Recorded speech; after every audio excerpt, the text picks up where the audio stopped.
Ephraim, Benjamin और मनासे के सामने अपना परिक्रम दिखाकर हमारा उद्धार करने को आ। बुधवार 16 जुलाई 2025। आज के मनन के लिए मैंने आप ही के लिए चुना है एस्थर अध्याय 2 और उसका 11वां वाक्य। मुर्दके तो प्रतिदिन रनवास के आंगन के सामने टहलता था ताकि जाने की एस्थर कैसी है और उसके साथ क्या होगा। आपका दिन आशीषित हो। कितना महत्वपूर्ण है कि जवानों को सही दिशा दिखाई जाए और उनकी भलाई के लिए हम उनकी निगरानी करें। आइए इस वाक्य पर मनन करते हैं। आज की सुबह का विषय है उनकी निगरानी करना। एस्थर राजमहल में इसलिए प्रवेश हो सकी क्योंकि मोर्देकाई ने उसकी सहायता की। मोर्देकाई ने योजना बनाई कि एस्थर न केवल राजमहल तक पहुँचे लेकिन रानी भी बने। उसने एस्थर की सहायता की, उसका पोषण किया और अब जब वह महल में प्रवेश कर चुकी है वे बाहर से उसकी निगरानी करता है। और अब जब वे राजमहल में पहुंच चुकी है तो उसके आंगनों में वे चक्कर लगाता है ये पता करने के लिए कि वह कैसी है और उसके साथ क्या हो रहा है। और वे प्रतिदिन वहां टहलता था।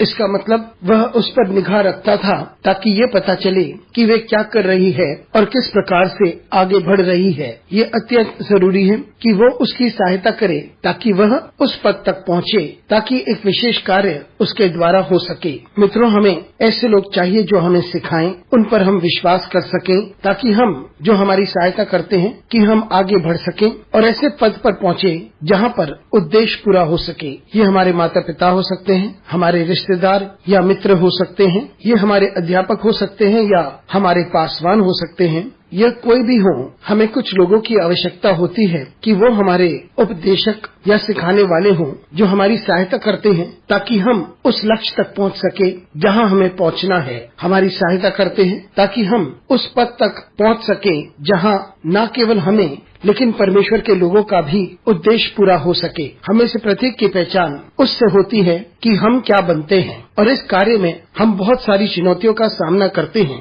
इसलिए हमें लोगों की सहायता की आवश्यकता होती है। ये जवानों के बारे में नहीं है लेकिन उनके बारे में भी है जो कमजोर हैं और असहायक हैं। वे जो बढ़ तो रहे हैं लेकिन संपूर्ण बुद्धि के साथ नहीं। इसलिए ऐसे लोग होने चाहिए जो अनुभवी हैं, नम्र हैं, जो परमेश्वर पर भरोसा करते हैं ताकि दूसरे सही पद तक पहुंच पाएं, सही उद्देश्य के लिए। इसलिए हम में से जो भी सीख रहा है उसके लिए ये अनिवार्य है कि वे अपने सिखाने वाले का आदर करें और सिखाने वाले ध्यान दें, समय दें ताकि वो हमारी सही अगुवाई कर सके। अनुग्रहकारी परमेश्वर स्वर्गीय पिता, हमारी सहायता कर परमेश्वर ताकि हम सारे कार्य तेरी महिमा के लिए कर सके। यीशु मसीह के नाम से मांगते हैं, आमीन।